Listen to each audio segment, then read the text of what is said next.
ఒక లక్షణం ఉంది. తులసి లక్ష్మి యొక్క స్వరూపం.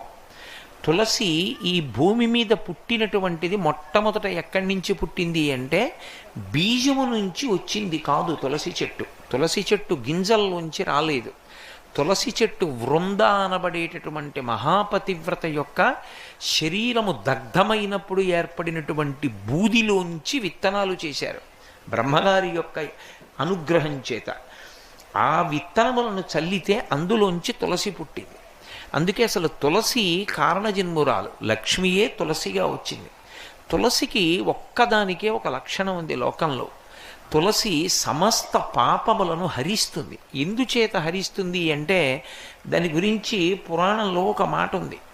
యన్మూలే సర్వతీర్థాని యన్మధ్యే సర్వదేవతై యదశ్రీ సర్వవేదేషు తులసీత్వం నమామ్యహం అని.